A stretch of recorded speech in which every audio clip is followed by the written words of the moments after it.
तुम्ही कोण आहेत, काय आहेत याची ओळख समाजाला होणं गरजेचं आहे. तुमचा परिचय लोकांना होणं गरजेचं आहे. माघं राहायचे दिवस आहेत का? दिवस माघं राहायचे नाहीत माऊली. माघं राहूनच आपण माघं राहिलो. आज आपण माघं राहायचे दिवस नाही. समाजाच्या संपर्कात राहा, समाजाला वेळ द्या, समाजात मिसळा, सगळ्यात जुळून मिसळून राहा महाराज. तर आज तुमचं बसतान बसल, नाही तर तुमचा बाजार उठलाच म्हणून समजायचा. मला आपला परिचय लोकाला होणं गरजेचं आहे. आपली ओळख लोकाला होणं गरजेचं आहे. महाराज ठीक आहे, तुम्ही सांगतात आपली ओळख लोकाला झाली पाहिजे, आपला परिचय झाला पाहिजे, पण ओळख होण्याची, परिचय होण्याची साधनं सांगा. तर आपली ओळख जर जगाला करून द्यायची असेल, आपला परिचय जगाला करून द्यायचा असेल, तर दोनच साधनं आहेत महाराज. कोणती दोन साधनं? एक, कधी कधी आपला होऊन परिचय आपण लोकाला करून द्यायचा, नाही तर असं वागायचं की लोकांनी तुमचा परिचय समाजाला करून दिला पाहिजे. एवढी दोनच साधनं आहेत. तिसरं साधन जगात नाही, आणि तुम्ही तिसऱ्या साधनाला डोकंही लावू नका. मला या जगात फक्त दोन साधनं आहेत परिचय होण्याची. एक, आपली होऊन ओळख लोकाला करून द्या, नाहीतर असं वागा, असं काम करा, असं व्यक्तिमत्व तयार करा की समाजाने लोकाला ओरडून सांगितलं पाहिजे की हे व्यक्तिमत्व काही आगळं वेगळं आहे. विठ्ठल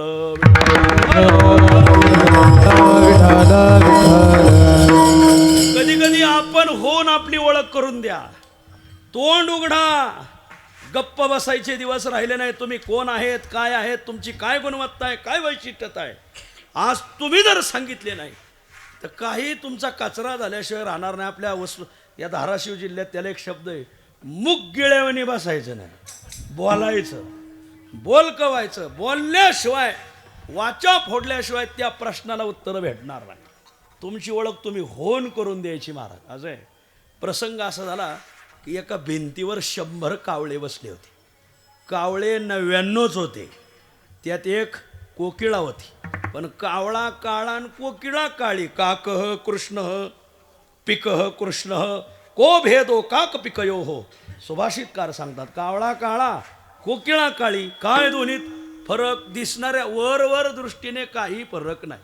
99 कावळे आणि एक कोकिळा, एकूण 100. मग जाणारे येणारे माझे, गणपतराव मोजावर किती कावळे बसलेत? 1 2 50 98 99 100. रंभो 100 कावळे बसलेत. 100 कावळे बसलेत. कावळे किती इथं? 99. त्यात एक कोण आहे? कोकिळा. पण येणाऱ्या जाणाऱ्यांनी कोकिळेची गणना कशात केली? याला म्हणायचं समाज. चांगल्याचा कचरा कसा करायचा हे ज्याला कळतं त्याला म्हणायचं समाज. वर बघा, असा काही विषय सांगितलं का खाली कोण बघत असाव का? झापे. हा, जी झापे आहेत ना तेच खाली बघत येते. हो, वर बघा. कीर्तन ऐकताना माणसाने वर बघून ऐकत जा. चांगल्याचा कचरा कसा करायचा आणि चांगल्याचं खत कसं करायचं, चांगल्याला खाली कसं बसायचं, शाना मागं घ्यायचा आणि येडा पुढं करायचा, याला म्हणायचं समाज. लोकांनी त्या कोकिळीची गणना कशात केली? बोला बोला बोला. कावळ्यात केली. खरी कावळा आहे का ती? अरे काय नाही बाबा, फक्त रंग सारखा आहे. रंग सारखा असल्यावर काय कोणाची गणना कोणा सगळं करण्यात काय मजा आहे? मग तासभर कोकिळेने वाट पाहिली की हे कावळे माझा परिचय लोकांना करून देतील. कावळ्याला माहिती होती कोकिळा आहे, मग कावळ्याने सांगायला पाहिजे ना. पण कावळेच ते, कावळ्यांना वाटत नाही की कोकिळा पुढं जावी. हो का, असे काही कावळ्याच्या गुणाची माणसं आहेत महाराज की त्यांना समाजात चांगली माणसं पुढं आलेली चालत नाही. वर बघा. आणि म्हणून मला जरा हा शब्द पुन्हा पुन्हा येत असतो माझ्याकडून. काही माणसं पुढं जावी ही भावना कावळ्याची नाही. तासभर कोकिळेने वाट पाहिली, येणाऱ्या जाणाऱ्याने. अरे 100 कावळे बसलेत, 100 कावळे बसलेत, आणि कोकिळेची गणना केली कावळ्यात. अखेर शेवट दुसरे ओळख आपली करून देत नसतील अशा वेळी आपला परिचय, आपली ओळख आपण होऊन करून दिली पाहिजे. आता गप कवर बसता महाराज, आता आपला कचरा व्हायची पाळी आली. आता या प्रश्नाला वाचा फोडली पाहिजे. मग कोकिळेने ठरवलं आता आपली ओळख आपण करून देऊ. अनायासेच वसंत ऋतू चालला होता, आणि मग गायते कोकिळा वसंतेशी जैसा आलापू पंचम. आणि मग तिने पंचम स्वर लावला. असो आता इथं पाकळीवर कुठं पंचम स्वर लावला, असा पंचम स्वर लावला. आणि मग पारावर बसलेली 5-50 म्हातारी होती. ती म्हातारी म्हणजे, गणपतराव जरा आपल्याकडून गल्लत झाली.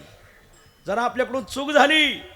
अहो कावळे 99च आहेत आणि एक कोकिळ आहे. मला सांगा कोकिळेचा लोकांना परिचय कधी झाला हो? स्वतः तोंड उघडल्यावर, स्वतः बोलल्याशिवाय आपला परिचय कधी कधी होत नाही. ज्यावेळेस लोक गप्पा असतील त्यावेळेस आपण पुढे गेलंच पाहिजे. विठ्ठल वसंत समये प्राप्ते काकः काकः पिकः पिकः. शास्त्रकार वर्णन करतात. संपला माझा विषय. कधी कधी आपली ओळख होऊन करून द्यायची. कावळ्याचा दृष्टांत. दुसरा असाच दृष्टांत आहे. एक दिवस भिंतीवर 100 बगळे बसले होते. बगळे 99च होते. त्यात एक राजहंस होता, पण दोन्ही पांढरे. हंस शुक्ल बक शुक्ल को भेदो हंस बकयो हो. अरे हंसही पांढरा आणि बगळाही पांढरा. काय भेद आहे? वरवर दृष्ट्या, वरवर दृष्ट्या काही भेद नाही. चालणारी लोक जी होती, गणपतराव अहो आज काय बसले म्हणजे आज भिंतीवर 100 बगळे बसलेत. मोजा बरं किती इथं? 1 2 98 99 100. 100 बगळे बसलेत. 100 बगळे बसलेत. बगळे किती इथं? 99. त्यात एक कोण आहे? राजहंसी. पण समाजाने राजहंसाची गणना कशात केली? बगळ्यात. यालाच म्हणायचं समाज. समाजाला नजर नाही. समाज शाळेत गेल्यावर काटकोन शिकला, चौकोन शिकला, षटकोन शिकला, त्रिकोण शिकला. फक्त एक कोण शिकला नाही, त्याला दृष्टिकोन म्हणतात. आणि आमच्या संत ज्ञानोबरायापासून निळोबरायापर्यंत संत वाङ्मय हे तुम्हाला काटकोन षटकोन त्रिकोण चौकोन शिकवणार नाही, पण दृष्टिकोन शिकवल्याशिवाय राहणार नाही. मला वा ज्ञानोबराय वर्णन करतात. हे चर्मचक्षुयेत माणसाला डोळा ज्ञानाचा असावा. ज्ञानाचा डोळा डोळसा माझी डोळस होतो विरेशात. ज्ञानोबरायाने वर्णन करा. माणसाला श्रुती स्मृतीच्या विप्राणाम चाक्षुषी देव निर्मिते काणस्तत्र एकया हीण द्वाभ्याम अंध प्रकीर्तिता. एक माणसाला श्रुतीचा डोळा असावा आणि एक स्मृतीचा. थोडक्यात माणसाला ज्ञानाचा डोळा असावा. ज्ञानाचा डोळा डोळसा ज्ञानोबराय वर्णन करतात. माणसाला ज्ञान नाही, घोटाळाचीच आहे. नजर नाही. माणसाला नजर असली पाहिजे. म्हणतात ते नजर के सामने, पण नजर नसते. असो विस्तार नको. शिष्टम सुस्पष्टम बर असो. आणि म्हणून नजर नाही समाजाला. आंधळा आहे समाज. मारा आंधळी ती तुका म्हणे संसारी जीही नाही हरी ओळखीला. तुकाराम महाराज बाळक्रीडेत वर्णन करतात. अरे 100 बगळे बसलेत. 100 बगळे बसलेत. बगळे 99च आहेत. एक राजहंस आहे, पण लोकांनी राजहंसाची गणना कशात केली? बोला बगळ्यात. यालाच समाज म्हणायचा. चांगल्याचा कचरा कसा करायचा. बर मग तासभर राजहंसाने वाट पाहिली की या बगळ्यांना माहिती की हा राजहंस आहे. मग बगळे माझी ओळख लोकांना करून देतील, पण बगळे राजहंसाकडे बघायचे, लोकांकडे बघायचे. बगळ्यांना माहिती होतं हा राजहंस आहे, पण याची ओळख करून दिली तर हा पुढं जाईल आणि आम्ही मागं राहू. हे धोरण. आणि मग बगळे बोलानात. महाराज खरं सांगू, एक वेळेस कावळे परवाडले, पण बगळे नाही परवाडले. नाही हे माझा अनुभव आहे. अनुभवे आल्या. हो एक वेळेस कावळे परवाडले. येडी परवडली, पण शानी नाही परवाडली. येडी आपली खाल्ला भात धुतला त्यात हात गेली निघून, पण शहाणी रघुबानी एवढा सप्ताह केलाय. आणि मग त्याची ती पावशर हळद उरली होती, त्याचं काय केलं ती तुला लावायला ठेवली. आता फक्त वाजंत्री आणतो तुला लावतोस. हळद लावतो ना, आम्ही हळदही लावतो. ये महाराज तुकाराम महाराजाचा तुम्ही गाथा नीट वाचा. ज्याला तुकोबरायच्या गाथ्याची नजर आहे ना, त्याला धोकाच नाही. महाराज तुकाराम महाराज म्हणतात मोहरोनी चित्तावरी हळूची अनुहिता. एक तर चित्त इकडे येत नाही, चित्त विषयाकडे धावतंय. आम्ही ते चित्त मोहरून, म्हणजे त्याला आपल्या मराठवाडी शब्द आहे हा. मोहरून म्हणजे चुचकारून. शब्द कळतात का तुम्हाला आमचे? मी विकाटाचे मूळचा, पण असो तुमच्या बेनं तिकडे गेलोय. आम्ही मूळ तुळजापूरचेच आहेत मावली. असो तुम्ही आम्हाला ताप दिल्यामुळं तिकडे गेलो आम्ही. मोहरोनी चित्ता. मोहरोनी म्हणजे चुचकारून. हे चित्त आम्ही चुचकारून हितावर आणलं. बळबळ इथं आणलं तर इथं बी काय कमी शानी आहेत काय? इथं 1.5 शानी खूप. आणि तो हे पडती आघात खोडी काढी ती पंडित. तुकाराम महाराज म्हणतात आम्ही बळबळ परमार्थात आलो. एकतर परमार्थात आल्यावर इथं या. आम्हाला काय रामेश्वर शास्त्रीचा ताप, सालो मालोचा ताप, चिंतामणी देवाचा ताप, मंबाजीबाचा ताप. तुकाराम महाराज गाथ्यातला दुर्जन कोण हा प्रश्न आहे माझा. हा दुर्जन खुंड खाणारा नाहीये. हा मोठा गण लावणार आहे, मोठ्या माळीवाला आहे, पण त्याला चांगला परमार्थ चाललेला पावत नाही. वर बघा. आणि म्हणून चांगलं कोणी करीत असलं त्याला पाहणारच नाही का. त्यातला दुर्जन कोण हा प्रश्न आहे माझा तुम्हाला. हा खांड खुंड खाणारा दुर्जन नाही, चांगलं काम करणारा. स्वतः चांगला वागतोय पण दुसरा जर चांगलं करायला लागला तर त्याला पुढे जाऊ द्यायचं नाही. बोका मांजरीची पिलं का खातो याची कोणी तपशील तपासला का कोणी? का पिलं खाल्ली म्हणजे ही माझ्या मागं हिंडायला मोकळी झाली ना. तसं समाजातली चांगली संपली का ही बिड्या फुक्या आमच्या मागं हिंडायला मोकळी झाली. मला हे धोरण बोक्याचं असतंय असो. आणि म्हणून नाही येताना मी मांजरा कारखान्यापासून आलो म्हणून बोक्याचं उदाहरण दिलं. संपला माझा विषय माऊली. बगळे ओळख करून देणार त्या राजहंसाची.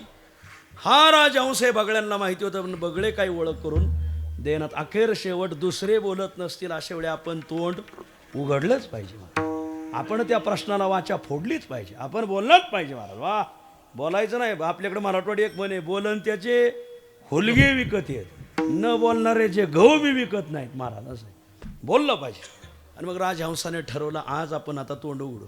पण आता तशी कोकिळेने तोंड उघडून ओळख करून दिली तसं राजहंसाची प्रसिद्धी गायनासाठी नाही, मग क्षीर नीर विवेक न्यायासाठी आहे. नेमकं काय झालं त्या दिवशी शेतकरी संघटनेने आंदोलन केलं होतं. आमच्या दुधाला रास्त भाव नाही, जोपर्यंत शासन दुधाला भाव देत नाही तोपर्यंत पुणे मुंबईला दूध पाठवायचं नाही, दूधबंदी. आणि ज्यांच्याकडे स्मार्ट मोबाईल आहेत सगळ्या स्मार्ट मोबाईलवर बातम्या आल्या, जोपर्यंत दुधाला शासन भाव देत नाही तोपर्यंत पुण्या मुंबईचं दूध बंद करायचं. आणि मग कशाला विचारतात, ज्यांच्याकडे स्मार्ट मोबाईल त्यांना संदेश आले, मग त्याने ठरवलं दूधच न्यायचं नाही. मग आता काही शेतकरी हाडाने शेतात राहणारे, रेंजचा पत्या नाही, लय घोटाळा, साधे मोबाईल, त्यांना ते काय बातम्या आल्या नाही. आणि मग ते आपले दूध घेऊन गेले. पण त्या दिवशी जिथं दूध जमा व्हायचं संकलन, तर दूध संकलन केंद्रामध्ये केंद्रच बंद होतं. अरे मग दूध आता टाकायचं कुठं? अरे केंद्र का बंद? अहो म्हणले तुम्ही बातम्या वाचल्या नाही मोबाईलला, त्याने काय बातम्या आता? शेतकरी संघटनेने दूधबंदी जाहीर केली. म्हणले दूधच पाठवायचं नाही मुंबईला पुण्याला, जोपर्यंत दुधाला रास्त भाव भेटत नाही, वजनदार भाव भेटत नाही तोपर्यंत दूध नाही. अरे हो, पण आता ह्या दुधाचं करायचं काय? आता हे दूध आणले याचं करायचं काय? म्हणजे ते बघा बगळे बसलेत मांडा बागळ्या पुढं. आता हे वड्यात ओतून देण्यापेक्षा, नाल्यात ओतून देण्यापेक्षा कोणाच्या मुखी गेलेलं चांगलं. मग आमच्या त्या शेतकऱ्यांनी ते बगळ्यांपुढं ते दूध ठेवले. आता जुन्या शेतकऱ्यात आणि आताच्या शेतकऱ्यात खूप फरक आहे महाराज. जुने शेतकरी एवढे प्रामाणिक नव्हते, ते दुधात पाणी घालायचे आणि विकायचे. आता लोक प्रामाणिक येतात. आता लोक दुधात पाणी घालत नाही, मग पाण्यातच दूध घालतात महाराज. मी आपल्या मराठवाड्याचं सांगत नाही, मी मध्य प्रदेशातलं सांगतो. मग तुम्ही म्हणाल मग इकडं कधी मी मध्य प्रदेशला गेल्यावर सांगणार आहे, हे मला सुखरूप बाहेर पडायचे. ते दूधयुक्त पाणीयुक्त दूध आणि ते ठेवलं बगळ्यांपुढं ठेवलं. आता बगळे बसले. आता हे पाणी आणि दूध एकत्र आहे हे बगळ्याला कळत नाही हो. बकाच्या गावी घेपे क्षीर नीर सकलवी ज्ञानोबराय वर्णन करतात. बगळ्याने त्यात चोची घातल्या आणि दूधही वाढायला लागले आणि पाणी वाढायला लागले. कोण? बगळे इथं रघु महाराजाच्या सप्त्यातही जेवतेन. आणि थोड्या दिवसांनी झेडपी पंचायत समिती झाली की तिकडं बी आंबट चिमट ठेवून दिली पाहिजे. बगळ्यांचं चाललंय. हा, अरे आधमाची अन्ना खादलिया की जेव म्हणा. आधम माणसाचं खाऊ नाही, खाल्लं तर वांती करून टाकावं. विठ्ठल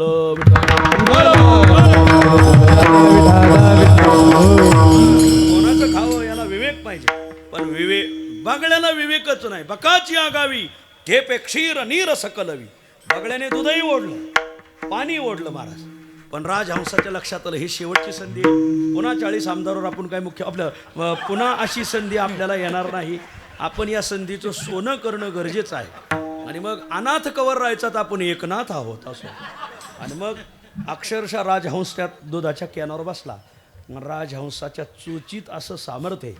ज्ञानोबराय वर्णन करतात का चाचोचेने सांडशे खंडिजे पयपानी राजहंसे तुझं ज्ञान विज्ञान तैसे वाटोरे देव आणि अनात्मवर्ग नीर सांडोनी आत्मरसाचे क्षीर चरताती सविचार राजहंसजे. किंवा दुसऱ्या अध्यात्मिक गोवी सलिली पय जैसे एक होनी मिनले असे ते निवडोनी राजहंसे वेगळे की जे. राजहंसाच्या चोचीत अशी ताकद आहे, तो पाणी खाली ठेवतो, दूध प्राशन करतो, क्षीर निवडिते पाणी.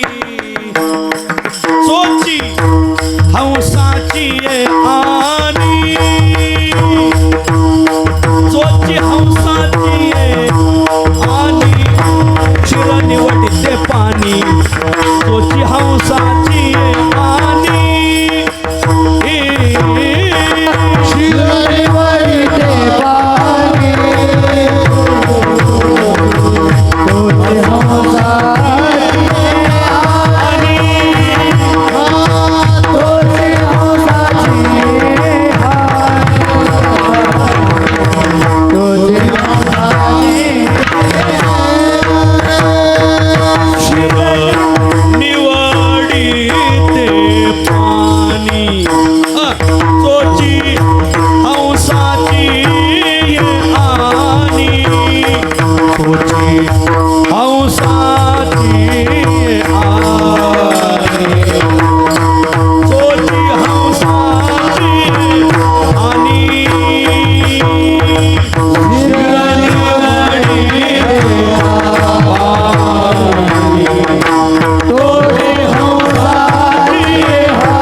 आळंदीला जर आले तर एका साधूची गाठ घ्या, हात जोडून विनंती. माऊलीचं दर्शन घ्या.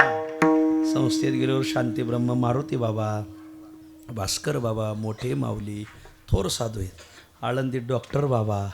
तसे आळंदीत अजून एक साधू राहतात. आपल्या कळंब तालुक्यात दहीफळ गाव आहे. दहीफळचे एक साधू आहेत, नाव आहे हनुमंत महाराज मते.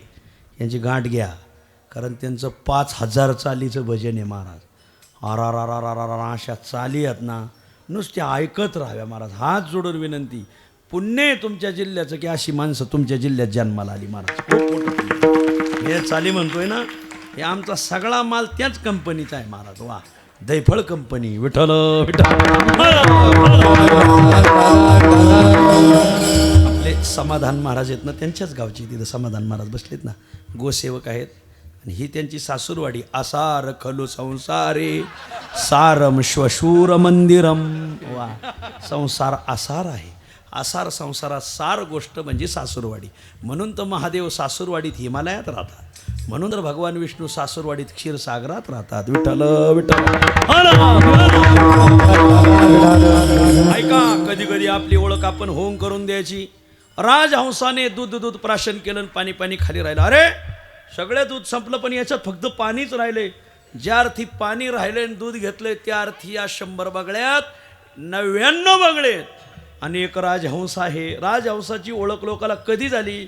स्वतः तोंड उघडल्यावर झाली. आणि म्हणून कधी कधी स्वतः तोंड उघडा, स्वतः बोला, आपला परिचय द्या, आपली ओळख करून द्या माऊली. नाहीतर दिवस मागं राहायचे नाही राहिले माऊली. तुम्ही स्वतः तुमचा परिचय लोकाला करून दिला पाहिजे. वा, परिचय होण्याचं पहिलं माध्यम स्वतः परिचय करून देणे. दुसरं माध्यम इतराला करायला लावणे. मग असं वागा की समाजाने तुम्ही कोण आहेत, काय आहेत. लोकाला चहा पाजून सांगितलं पाहिजे, तुम्हाला माहिती का ती व्यक्ती कोण आहे. हाय, नाद नाही करायचा. देव माणूस. समाजाने तुमचा परिचय करून दिला पाहिजे. का बरं?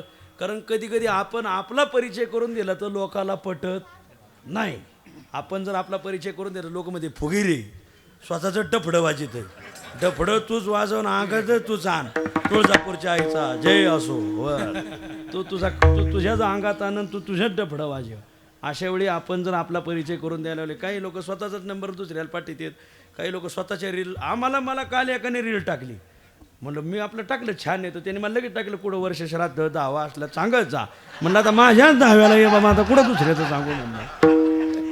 कधी कधी आपला होऊन परिचय जर आपण लोकांना करून दिला तर पटत. अशा वेळी असं वागा की लोकांनी तुमचा परिचय करून दिला पाहिजे. कार्तिकी वारी भरली आळंदीची आणि मग खूप वारी भरली. माऊलीची वारी. माझं कीर्तन त्या पवन मावळ धर्मशाळेत. अख्खा पवन मावळ तालुका तिथं उतरतो. मला खूप माणसं खूप भारी आहेत. पवन मावळी माणसं लय परमार्थाला भारी. खूप मावळात आजूकही कीर्तनाला जा. 100 टाळकरी, 200 टाळकरी खेड्यातली माणसं उभी राहतात. बरोबर, सधन लय येत महाराज. खूप इंडस्ट्री एरिया झालेला आहे आज. परमार्थावर खूप प्रेम. त्यांच्या 150-150 वर्षाच्या दिंड्यात माऊलीबरोबर तो कोबरायबरोबर. आणि मग पवन मावळ धर्मशाळेत कीर्तन उभं राहिलं होतं. म्हणजे सुंदरती ध्यान पंचपदी चालली होती, विठो रोखमाई चालू झाली. मी आलो, गच्च धर्मशाळा भरलेली. धर्मशाळेने गेट लावून घेतलं होतं. आत माणसाला जागाच नव्हती. गेटपासून 20 फूट माणसं पुढं उभी होती. आणि मग मी आलो बा तिथं. आता एवढं पुढं जायचं म्हणजे जे तो विषयाची दाट झाडी, माझी कामक्रोधाची साकडी, मग चुकावणी आला पहाडी सदवासनेच्या. मग एवढ्या माणसातून पुढं जायचं अवघड. मी आपलं मग सुरेश महाराज, मी त्या एका माणसाला म्हटलं मला जाऊ द्या ना पुढं. तो म्हणला तुला जाऊ द्या आणि मी कायला आलोय. अहो म्हणलं मी कीर्तनाला आलोय. तो म्हणला तुम्ही कीर्तनाला आले मग काय गौतमी पाटीलच्या तमाशाला मी आलो का म्हणलं. अरे म्हणलं नाही बाबा, तू कोणाच्या कीर्तनाला आलाय. तो म्हणला कदम माऊलीच्या कीर्तनाला आला. मग म्हणलं बाबड्या तुझ्या कदम माऊलीच्या कीर्तनाला आलाय ते व्यक्तिमत्व मीच, माझंच कीर्तन आहे. माझा परिचय मी त्याला करून दिला. पटला का? पटलायला पाहिजे ना. त्या सांगितलं ओ बुवा इथं जो बारा असे 3 कदम माऊली आळंदीत राहते, इथं जो बारा. हां तू दुसराच कोणीतरी दिसतोय. माझा परिचय त्याला करून दिला पण त्याला पाटला नाही. अखेर शेवटी विनेकऱ्यांनी पाहिलं. आणि मग विनेकऱ्यांनी भजन थांबलं. ओ त्यांना येऊ द्या, ते ज्यांना तुम्ही अडवलंय ते त्यांचंच कीर्तन आहे आज इथं, रस्ता द्या. म्हणजे विनेकऱ्यांनी माईकवर सांगितलं. मग सगळ्यांनी रस्ता केला. आणि तिथपर्यंत रस्ता झाला. बाजूला बाजूला, ते त्यांचंच कीर्तन आहे, कशाला अडवतं त्यांना, हेच कीर्तनकार आहेत आजचे. आणि मग त्याने पाहिजे तुम्हीच काय कदम माऊली. अरे म्हणलं बाबा मीच आहे, पण मी सांगितलं तुला पटलं नाही. त्यांनी सांगितलं पटलं. आता जाऊ का? तो म्हणला तसं नाही, मला न्या. याला म्हणायचा समाज. अगोदर तुम्हाला आडवा येणार आणि तुम्ही त्यांची फळी फोडून निघाले तर मग तुमच्याच हाताला धरून पुढं निघणार. मला न्या. मग त्याने माझाच हात धरला. म्हणला तर जाऊ दे बाबा, आता काय बोलायचं. मी आपला माझा हात धरून निघाला. तर त्या लोकांना जवळचे मी आल्यावर महाराज ते जवळच्या लोकांना वाटलं जे अर्थी माऊलीचा हात धरून आलाय. माऊली नेहमी फडकऱ्यात गडकऱ्यात राहते. तर त्या खूप मोठा गडकरी काय नो लोकांनी त्याला बसायला गोंगडी टाकली. हो एकाने लगेच माझ्या पुढचा गुळ त्याला ठोला. म्हणलं बरं आहे, यथा यक्षच तथा बली, जसं भूत तसं निवद. म्हणलं आता काय. माझ्या पुढची पाण्याची बाटली त्यांना ठोली. कीर्तन झाल्यावर माझा सन्मान नंतर माऊली संघ खूप मोठी व्यक्ती हात धरून आलेली आहे आणि त्यांचा सन्मान पाहिला होईल. म्हणलं चांगलं. यांनी तर डीपीवरच आकडा टाकला. म्हणलं कामाला नाही माणसं म्हणा लय जाव गडे महाराज तुळशीराम महाराज आपल्यालाच आडवं येते तर नंतर आपलाच हात धरीत येत. मीच त्यांना आळंदीला पाठीलं होतं असं. वार वा तू काय करीत होता, तू का नाही गेला. मग कसली येडी राहते गाव असो. माझा परिचय मी करून दिला, पटला का नाही. दुसऱ्याने करून दिला तर पटत. आजच्या अभंगाचं गमकच हे वैष्णव स्वतःचा परिचय नाही करून देत महाराज. ह्या आमचे काकाजी वैराग्यवान, हे काय स्वतःचा परिचय नाही देणार ते करून. आणि काय तुम्हाला मानलं पाहिजे तीरकरांना, ते वैराग्यवान म्हणून तुम्ही त्यांना अजून वैराग्यातच ठुले. हो तिथल्या फरच्या पाहिलं असं वाटतं घेऊन तुमच्या ना दारात आणून मांडावा. डोकी आकली गाव आहे याच्या तुम्हाला. विठ्ठल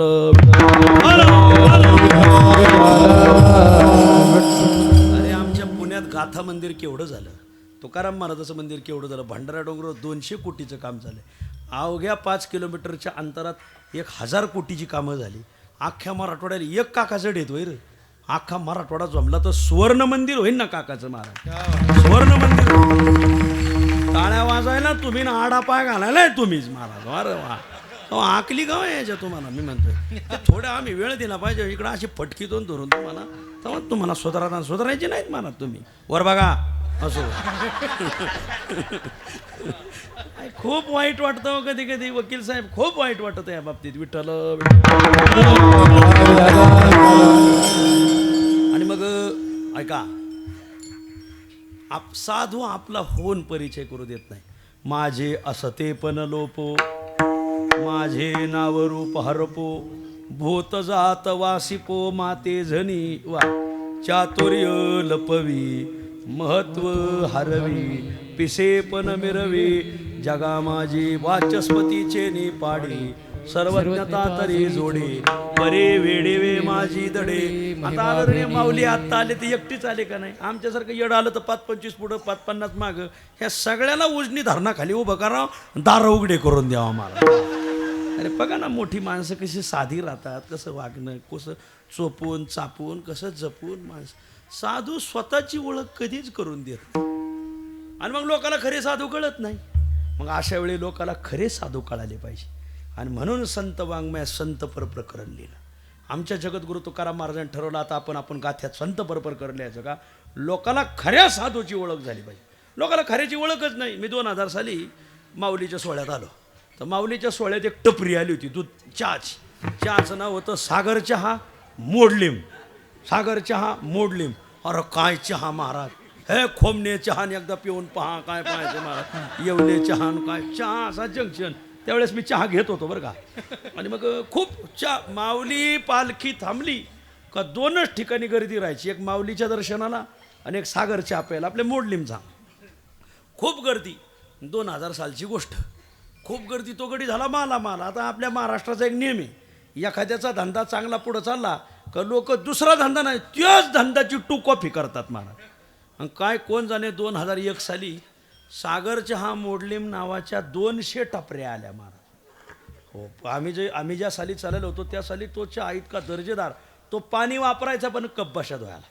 ओरिजिनल दुधाचा चहा, असे दर्जेदार पत्ती, दर्जेदार साखर, खूप वजनदार चहा. लोक नुसते चहा घेतला ना तो सागर चहा तर 1 किलोमीटर चालणारा माणूस 5 किलोमीटर चालायचा माणूस. वा. एक वळ म्हणणारा अख्खा काकडा म्हणायचा माणूस. वा. म्हणजे त्याला थोडा ऊर्जा. काय मराठवाड्यात चहा आहे, अमृत हे मराठवाड्याचं महाराज. वा. खूप चहा भारी होता. पण ते झालं दुसऱ्या साली आल्या 200 टपऱ्या. आणि लोकांना खऱ्या चहाची ओळख पाहिजे. लोक नुसत्या पाट्या वाचायचे आणि जायचे, सागरच्या मोडलीम, सागरच्या मोडलीम. जसं आमच्या कीर्तनकाराच्या तारखा भरताना क्लिपा पाहून तारीख दिली, बाधा कीर्तनं पडत येत महाराज. वा. बाधा 500व्या मजल्याहून खाली पडत येत महाराज. आणि मग लोक जायचे. आता काही चाणाक्ष लोक अरे हे गेल्या वर्षीचा मालक नाही दिसत, पण दिंडीतली काही भोळी वारला असन, आता वारला असन म्हणले, कुठं गेला असन कुंभमेळ्याला. लोक फक्त सागर चहा मोडली म्हणून पाहायला गेले आणि खरा चहावाला राहिला लांब. आणि खोटा चहा पडला पदरात. आणि मग जो चहा पेल्यावर 3 किलोमीटर चलत होते, पण हा खोटा चहा पदरात आला. मग ते चहा म्हणजे काय, 1857च्या लढ्यातली पत्ती, 1947च्या लढ्यातली साखर, आणि पाणी वड्याचं जिथं वारकरी त्रिकाल संध्या करते आणि ते पाणी. आणि मग ते चहा पेल्यावर महाराज लोकांना लागली मळमळ व्हायला. कोणाला उमाऱ्या घामाऱ्या यायला लागायच्या. काही असं उचलू फेकायचं, पण आपल्याच घरात फेकीत होतं, लोकांच्या नव्हतं फेके. असं काही उचलू फेकायचं, कोणाला उमाऱ्या आणि घामाऱ्या आणि कायला विचारता. लोकांना चक्कर यायला लागली. जे 5 किलोमीटर चालायची 1 किलोमीटरमध्येच बसायला लागलं. एक वळ म्हणायची, एका भंगात बास म्हणायला लागलं. कोणाला वांते व्हायला लागल्या तर काहीच्या आडणाऱ्या गाड्या भरधाव वेगाने सुटायला लागल्या. Nonstop Jhelum express. आता काय सांगा. आणि मग लोकांच्या लक्षात आलं, अरे आपल्याला खरा चहा कुठंतरी दूर गेला. आणि मग लोकांच्या लक्षात आलं, हे इतक्या टपऱ्या कसं काय झाल्या. आणि मग खरा सागर चहा राहिला मागं आणि खोटा सागर चहा पदरात पडला. हाच घोटाळा.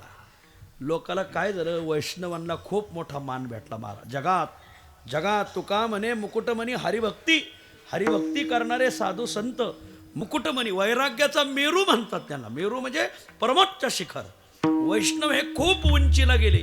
आणि मग त्यांची टू कॉफी करायला लागले लोक. त्या सागरच्या टपऱ्या आल्या ना, मग तशा टपऱ्या खूप आल्या महाराज. आणि मग कोण कुठून काय, मग स्वामीन बापून आम्मान गुरु माहुल्यान मामान दादान बाबान असं नुसता पोळा फुटला महाराज. आणि आपल्या महाराष्ट्रात काही कमी तर परराज्यातून यायला लागले. क्या कहते बस खाली क्या कहते सांगायला. आणि तुला काय माहिती महाराष्ट्रातलं तत्वज्ञान ज्ञान, तुला मराठीच कळाना काही. लागले दुकानं मांडायला. मग खरे वैष्णव लोकाला कळेना, खरे साधू कळणार. म्हणून संत वाङ्मयात संत परप्रकरण लिहिलं तुकाराम महाराज. खऱ्या साधूची ओळख लोकाला झाली, खऱ्या साधूची ओळख. मग कशी करून द्यायची. मग तुकाराम महाराजांनी वेगळ्या क्लोप्त्या लढवल्या, वेगळ्या अंगाने. अरे खरे मायबाप साधू आहेत ओळखा, खरे सोयरे साधू आहेत ओळखा, आणि तसे खरे चोर साधू आहेत ओळखा. वैष्णव चोरटे वैष्णव चोरटे वैष्णव चोरटी वैष्णव चोरटी वैष्णव चोरटी वैष्णव चोरटी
एकाशी मारे माता. वा, असं. तुका म्हणे सांगो किती बाप लेकाशी मारिती. पेपरला बातमी आली की जन्माला आलेलं अर्भक आईने कचरा कुंडीत फेकून दिलं. अशी बातमी ऐकल्यावर मग खरी आई तिला कसं म्हणावं. जी आई जर जन्माला आलेल्या बाळाला कचरा कुंडीत फेकत असेल, नाल्यात फेकत असेल, भ्रूण हत्या घडत असेल, तर तिला खरी आई कशी म्हणायची. खरा बाप त्याला कसा म्हणजे. पेपरला बातमी येते बापाने पोराचं मुंडकं तोडलं, अशा पेपरला बातम्या येतात. खरा बाप त्याला कसं म्हणजे. खरे आईबाप कोण. व्यवहारातले आईबाप फक्त दुपारची भूक भागवतात माऊली, पण परमार्थातले तुम्ही संत माय बाप कृपावंत कायमी पतित कीर्ती. अरे खरे आईबाप कोण. ओळख करून दिली. संत खरे मायबाप आहे. कितीही समाजाने अपराध केले, विश्वरागे झाले वनी संती सुखे व्हावे पाणी. मंबाजी वनी तुकाराम महाराजाला काठीने झोडपलं, काठीने. आता तुकाराम महाराज क्षत्रिय होते महाराज. त्याने ठरवलं असतं तर मंबाजी दुमताच केला असता, पण मनासा तुका म्हणे सांगो किती बाप लेकाशी मारिती, ह्या व्याख्येत तुकाराम महाराज बसले असते. म्हणून किती पुत्राचे अपराध जरी झाले अगाध, तरी पिता साहे निर्द्वंद त्वैसे साहे जो का. आणि म्हणून तुकाराम महाराजांनी त्या मंबाजीचे अपराध पोटात घातले. माझ्या माऊलीला त्या विसोबा खेचराने मधुकरी मिळू दिली नाही, तरीही माऊलीने त्याचे अपराध पोटात घातले. शांती ब्रह्मनाथांच्या अंगावर यवन अंगावर थुंकला, प्रसाद देवनी मुक्त केला, तरी नाथांनी त्याला जवळ केला. काकाजींच्या विटा काही ब्रह्मदेवाच्या गैरहजेरीत जन्माला आलेल्या माणसांनी तेरणीत फेकून दिल्या. वर बघा, गावचा विषय असल्यावर वर बघून ऐकायचा जा. पण तरीही काकाजींनी त्यांना पोटात घेतलं का नाही, याला म्हणायचं सा. मग खरे आईबाप, व्यवहारातले आईबाप हे फक्त दुपारची भूक भागवतात, परमार्थातले आईबाप अंतकाळाची भूक भागवतात. खरे मायबाप साधू संत, खरे सोयरे. व्यवहारातले खरे सोयरे आहेत का. लय लाबाड व्यवहारातले सोयरे. जवचा आले बरवा धंदा तव बहीण म्हणे दादा. असं पाहुणे रावळे कुठपर्यंत किंमत देतात. जोपर्यंत तुमच्याकडं माल आहे ना महाराज, तोपर्यंत पाहुणे रावळे पैसा संपू द्या. निकवड्या आणि निष्ठुरा उबगी जे जेवे सोयरा सोयरिया उबगू येईल बा. व्यवहारातले सोयरे जोपर्यंत पैसा अडकाय तोपर्यंत महाराज. एकदा का पैसा अडका संपला, व्यवहारातले सोयरे आपल्या कार्यक्रमाला येत नाही, आपल्याला साधा फोन सुद्धा करीत नाही, आपल्याला साधा मिस कॉल सुद्धा देत नाही. आपल्याला आलाच मिस कॉल तर कंपनीचा, आणि कंपनीची बाई म्हणते आपका बॅलन्स खत्म हो गया आहे. आता तिला कसं कळालं म्हणायचो. आणि म्हणून ध्यानात धरा. म्हणून व्यवहारातले सोयरे खरे सोयरे नाही. मग ते माझे सोयरे सज्जन सांगाते, ते माझे सोयरे सज्जन सांगाती, ते माझे सोयरे सज्जन सांगाते, ते माझे सोयरे सज्जन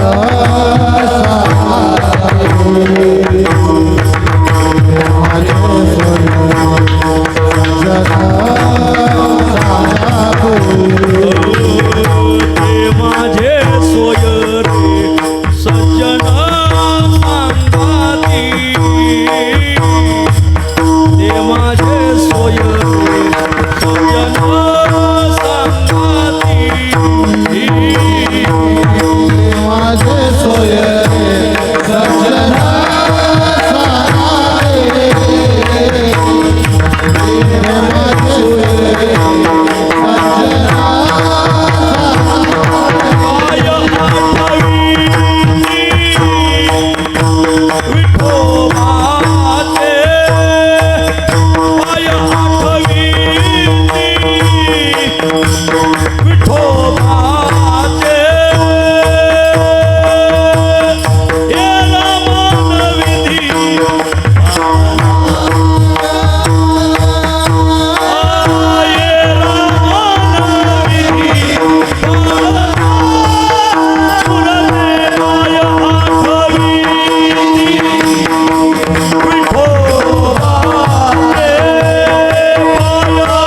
म्हणले खर्ज मध्यम षडज हे बघा सरकार सुद्धा तिघाचंच आहे म्हणून 3 टप्पे यथा राजा तथा प्रजा असं आहे मला काय महाराष्ट्राला दिवस आलेत असो सांगायचा भागाचा आहे आणि म्हणून हे ध्यानात धरा व्यवहारातले मायबाप खरे मायबाप नाहीत खरे मायबाप संत बघा व्यवहारातले सोयरे दुपारची बघू भागवतात अंतकाळाची नाही परमार्थातला सोयरा हे असो विस्मयो दातारा तू होशी जयाचा सोयरा तो सोयरिकेच्या व्यवहारा मुकेची गात ज्ञानोबराय वर्णन करतात आणि म्हणून परमार्थात साधू संत रूपी खरा सोयरा तसं खरे चोर कोण खरे चोर ओळखा वा व्यवहारातला चोर चोरी करून गेला तर संसार वाढवतो अजय पण परमार्थातले चोर चोरी करून गेले का संसाराला मुकावं लागत व्यवहारातला चोर चोरी करून गेलो संसार वाढवतो हो काय बोलताय तुम्ही उलट संसार घटवतो नाही माझं बोलण्यावर मी ठाम आहे कसं काय आहे का व्यवहारातला जर चोर चोरी करून गेला तर संसार वाढवतो का तुम्ही तर दर 5 वर्ष वारीला आले हो यंदा वारीला आले नाही काय सांगावा शेतात राहायला होतो 2 दिवसांनी लग्न होतं 50 तोळे बँकेत होते बँकेतून ते तोळे काढून आणले आता 2 दिवसांनी लगीन आहे 50 तोळे घरी आहेत हे पाहिल्यावर चोर आले आणि चोरांनी भलतंच हाणलं 50 तोळे घेऊन गेले मग चोरी झाली मग वारी का सोडली 50 तोळ्याची जखम भरणं सोपं समजता का आज तोळा महाग किती मग आज आमचं लाखाच्या पुढं सोनं गेलं आहे म्हणजे काय लाखाच्या कसं ₹1,00,000 तोळा आहे लाखाच्या पुढं तोळा गेला आहे किती तो सोनं गेलं एवढी जखम भरायची कशी मग 3 पोरण 3 सुनान म्हातारीन मग आम्ही सर्वांनी ठरवलं कामाला लावलेले गडी रहेत आता आपणच संसार जोमाने करायचा आणि ती सगळी जखम भरून काढायची म्हणून वारीला आता 7-8 वर्ष येणं होणार नाही व्यवहारातले चोर चोरी करून गेल्यावर संसार वाढवला का कमी केला बोला वाढवला ना तुम्ही संसाराला जोमानी लागले अजून महाराज हो द्या जो असो मग जोमानीच माणसं संसाराला लागले लय बारीक नाही ऐकत जा काही गोष्टी सोडून देत जा व्यवहारातले चोर चोरी करून गेले तर संसार वाढवला परमार्थ कमी केला पण परमार्थातले जे साधूरूपी चोर आहे हे जर चोर आपल्या घरी चोरी करायला आले तर ते आपला संसार चोरतात म्हणून त्यांना चोरटी वैष्णव म्हटलंय अभंगाच्या पहिल्या साधी साल म्हणला का वैष्णव चोरटी चोरटी वैष्णव चोरटी चोरटी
रागदारा वाटत असं ते हा म्हणजे दळायला बसल्याने होतं जरा चांगलं आहे खूप पुढचं चरण त्याला म्हणू द्या हा पण ते थोडं चाल अशी एक घाव 2 तुकडे असं लई दळीत बसायचं नाही वगैरे ती चाल म्हणायला बसली का मला वाटतं पायलीच दळण मांडलं का काय कोणाचं असं हा चाल असं जिथल्या तिथं एक घाव 2 तुकडे वा असं ऐका वैष्णव चोरटी आली घराशी करंटी इथं वैष्णवला 2 विशेषणं दिलेत करंटी चोरटी वैष्णव घराशी आली घराला आले आपल्या घरा आले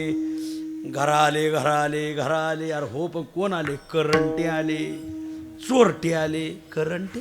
कोण? वैष्णव. वैष्णवाला करंटा का म्हटलं? गाथ्यात दोघाला करंटा म्हटलंय. ज्याच्या नाम मुखाला येत नाही तो एक करंटा. करंटे कपाळ ज्याचे नाम नाही वाचे. पण तो करंटा इथं चलत नाही, कारण इथं नाम सोडून काही येतच नाही. नेघे नेघे नेघे माझी वाचा विसावा, तुका म्हणे हवा हवा हवा साधावा, चला हवा येऊ द्या. असं भाऊ कदम माऊली नाही. ऐका ऐका ऐका, इथं वाचेला विसावाच नाही. माझी मज झाली अनावर वाचा, छंद या नामाचा घेतला. संपला माझा विषय. म्हणून इथं पहिली व्याख्या बसत नाही. दुसरी एक व्याख्या आहे, संसार ज्याच्या कपाळावर लिहिला नाही त्याला म्हणायचं करंटा. हा, ही व्याख्या बसते. साधूच्या कपाळात संसार लिहिलेला नसतो, परमार्थ लिहिलेला असतो. साधू काय संसार करायला आलेले नसतात, संसारिकाला सुधारायला आलेले असतात. महाराज वा, हे साधूचं वैशिष्ट्य.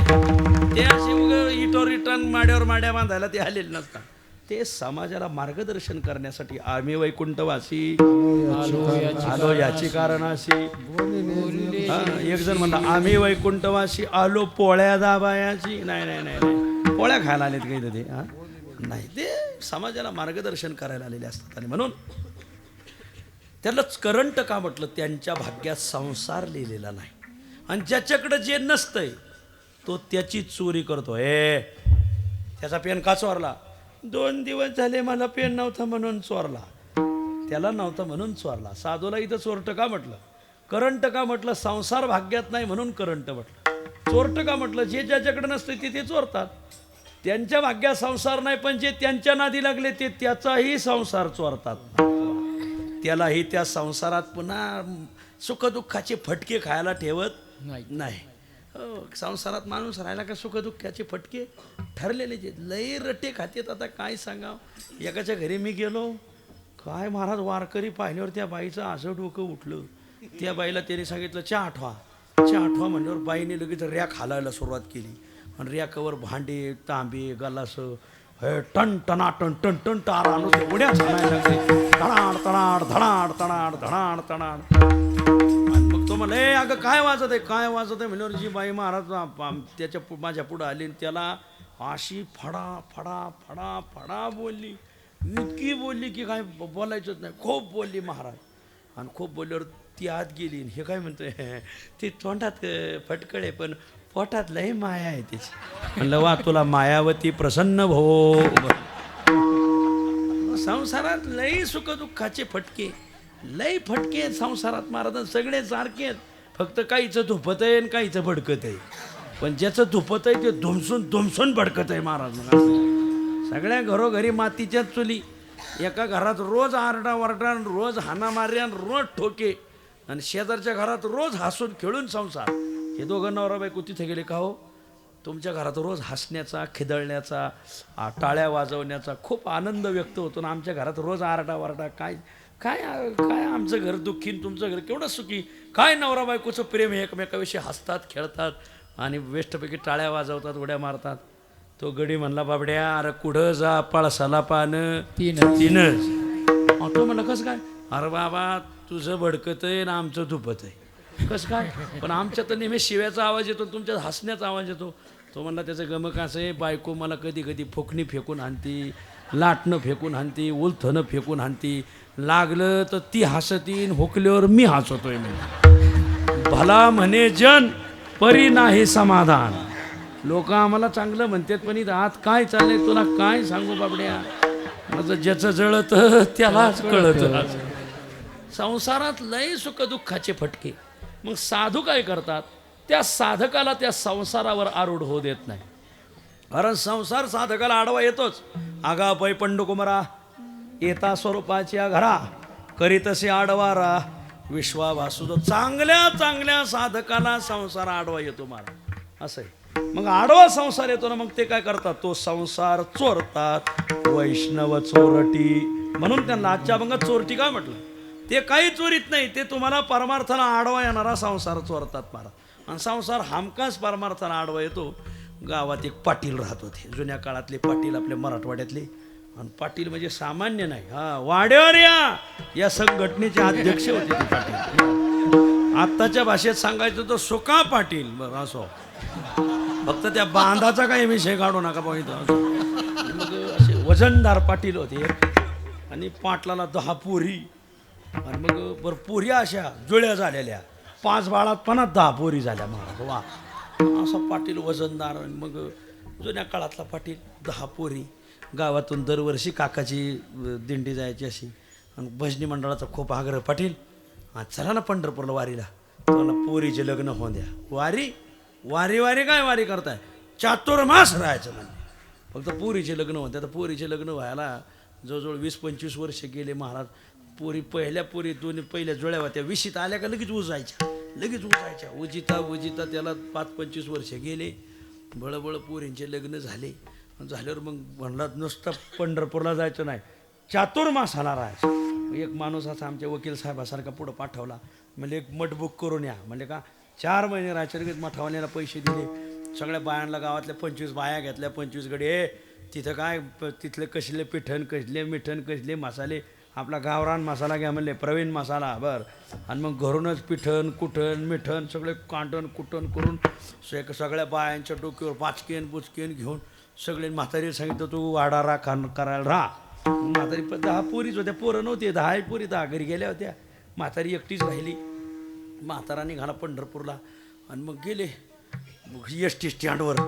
म्हणजे एस टी आपणच भरायची. 25 बायान 25 गडीन पाटीलन सगळे बसले. संसार परमार्थाला आडवा येतोच हा नियम आहे. लगेच थोरल्या जावयाची गाडी दारात वाड्यापुढं. मामी आपली एकटीच माशा हानीत बसली होती. आणि मग गेले, मामी सासूबाई एकट्याच बसल्यात. हो ना म्हणले. मामा गेले पंढरपूरला. आहे का कशाला उतारवयात जीव बाटायचा म्हणले. हां आता कशाला गेले पंढरपूरला म्हणले. नुसते पंढरपूरला नाही, चातुर्मास राहायचा आहे. आणि ते म्हणले मग घरी कोण राहील. दिले मी. तुम्हाला नाही घरी राहता येणार. जावय म्हणला. का तुमची थोरली पोरगी बाळातपणाला आली, मग तिने तुमचा लय लाहो घेतलाय. पहिलंच बाळातपणे तुम्हाला यावंच लागेल म्हणले. आणि मग घरी राहीन म्हणले. मग पोरींचा बाप म्हणजे कुठे आहेत ते म्हणले. ते एस टी स्टँडवर अजून एस टी गेली नाही. बघा बरं जरा माझा मगाच्या धरून कानूस आहे. आली तू परमार्थाला संसार आडवा येतोच हा नियमच आहे मला. आगा पै पंडकुमारा येता स्वरूपाच्या घरा करी तसे आडवारा विश्वाभास. आलाच संसार आडवा. लगेच थोरल्या जावयाची बुलेट थेट याच्यापाशी सासऱ्यापाशी. मामा बसा बुलेटवर. म्हणले का तुम्हाला वाडा राखावं लागेल. म्हणले का तुमची थोरली पोरगी बाळातपणाला आली ना, आईला न्यायला बोलवलं मी चाललो घेऊन, तुम्हाला वाड्यात थांबावंच लागेल. असं कसं आता हे बाळातपण बरं का मंडळी. आता ना एवढं पोरीचं बाळातपण हो द्या, मग पुढल्या चातुर्मासाला जाऊ. आणि मग पाटील मागं निघाल्यावर अहो जिकडं मुकादम तिकडं टोळी. नियमच्या त्या बाया 25 आणि गडी 25 सगळेच गावात ते पिठण कुठण मिठण त्याला फार आणायला लागायची बाळी. झालं मग थोरली पोरगी आली बाळातपणाला. 2.5-3 महिने तिचं बाळातपण होतं न होतं. तर दुसरी आली बाळातपणाला. जावयाने ती मामी तिकडूनच तिकडे नेली. इकडे येऊनच नाही तिने महाराज. तिकडेच गुवाहाटी तिकडेच नेली महाराज. तिचं बाळातपण संपत नाही तर तिसरी आली बाळातपणाला. तिसऱ्या जावयाने तिकडूनच नेली. तिसरी तर 3-4 महिने जाता नाही जातं ते चौथी आली. आता यालाच 10 झालते, त्यांना निदान 5-5 झाले असते का नाही. जुना काळ होता जरा सढळ हाताने कारभार होता जुन्या काळात.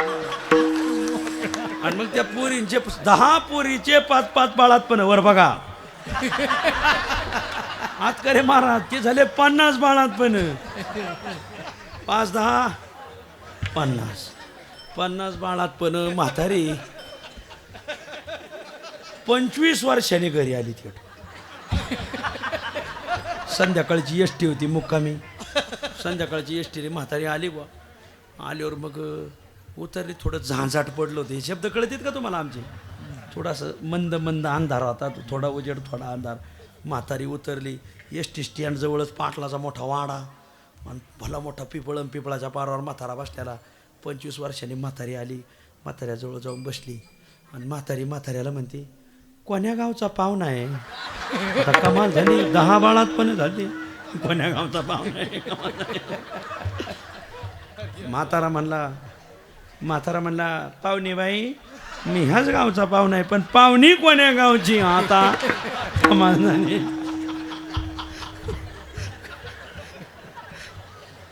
म्हातारी म्हणली मी ह्याच गावची पाहुणी, ह्या गावची, आणि मग माझ्या कशी ओळखीची नाही. म्हातारी म्हणली मग तुम्ही बी माझ्या कशी ओळखीचे नाही. म्हातारा म्हणतो जरा आवाज ओळखीचा वाटतोय. आता ओळखीचा. म्हातारी म्हणली मला बी जरा तुम्हाला असं कधी कुठंतरी पाहिल्यावानी वाटत आहे. आणि मग म्हातारीने विचारलं तुमचं नाव काय. म्हातारा म्हणला मला गावचा शांताराम पाटील म्हणतात. असं मग म्हाताऱ्याने विचारलं तुमचं नाव काय. तिने पदर घेतला मला शांताबाई म्हणतात. आणि मग तू तिकडं चक्रा नकरा आणि इथं. आणि मग म्हातारीकडं पाहिलं. अगं तू तर फार वाकून गेली, कशी थाट होती म्हणली. ती म्हणली बाया 50 बाळात पण करता आणि बाळात येत होता मी फार वाकून गेले म्हणले. आणि मग म्हाताऱ्याला म्हणले का हो तुम्ही तर कसे होते, कसा होता अशी तू, फार कसा झाला अशी तू, असा फार वाळून गेला म्हणले बॉम्बलावानी. म्हातारा म्हणला अगं तो गेल्यावर इथं कोण आहे स्वयंपाकानं, हां खा भात धुत्यात हात म्हणले मी फार वाळून गेलो म्हणले. आणि मग म्हातारी म्हणली होय तोंडावून हात फिरला बाया लय हाडकं लागायला लागले. तोंडावरून हात फिरला म्हाताऱ्याच्या. आणि म्हातारी म्हणली त्या चातुर्मासाचं काय झालं.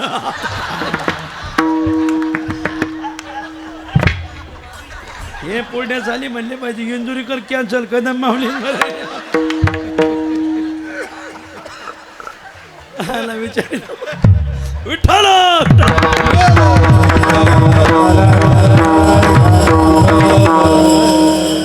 मला सांगा काय झालं वारीचं चातुर्मासाचं कोण आडवं आलं. संसार. मग हे साधू काय करतात तो संसार चोरतात. मारा वैष्णव चोरटी आली घराशी करंटी. मग काय करा ज्याला संसारात फटकेच खायचेत ना त्याने यांच्यापासून आजी आपुले जतन. थांबा करा भांडे पांघरून यांच्यापासून भांडे लपवा पांघरून लपवा. भांड हे बघा माझ्या बोटाकडे लक्ष दे. हे संसार ज्या भांड्यात साठवायचं आहे ती भांडं बी ठेवू नका. काय महाराज लोकचं ऐकून लोक माळी घालते दारू सोडतात पण टेबलवर बाटल्या बायका फेकून देतात पण गलास ठेवतात. गलासं पाणी प्यायला कामाला येते. दारूच्या बाटल्या फेकून चालत नाही गलासं फेकावं लागतो का. गलास पाहिल्यावर त्याला ते संस्कार असे उफाळून येतात. रिकामा गलास कसा टॉस. आणि म्हणून ते संसार तर चोरतात पण तो संसार ज्या चित्तरूपी भांड्यात साठवायचा आहे ना ते भांड्यात ठेवायचं नाही. महाराज वा इथं भांड शब्दाचा अर्थ घ्यायचा चित्त. साधू वित्त चोर नाही साधू चित्त चोर आहेत. आमच्या मारुती महाराज कानेगावकर यांनी काय चोरलं लोकांचं. यांनी समाजाचं चित्त चोरलं महाराज. आज प्रत्येकाच्या घरात त्यांचा फोटो का हो. त्यांच्यामुळंच आम्हाला चांगले दिवस आले. माझ्या अंगावर शहारे आले महाराज. वा हे त्यांनी आमचं चित्त घेऊन गेले महाराज. साधू वित्त चोर नाहीत साधू चित्त चोर आहेत महाराज. वा म्हणून त्यांच्यापासून चित्तरूपी भांडं लपून ठेवा. ते चित्तरूपी भांडं नेते संसार नेते आणि त्या संसारावर लोकांनी ढोंगरूपी पांघरून टाकले. हा ते ढोंगरूपी पांघरून सुद्धा ओढून घेतात. आजी आपुले जतन करा भांडे पांघरून ज्याची घरी खावे त्याचे सर्वस्वही न्यावे. पाप ताप दैन्य सगळंच घेऊन जातात काहीच ठेवत नाही. जिथं घेऊन जाते त्यांचा लागही लागत नाही मागही लागत नाही. तो का म्हणे लाग नाही लागो देत माग. आजी आपुले जतन करा भांडे पांघरून. चिंतन सेवा संपली.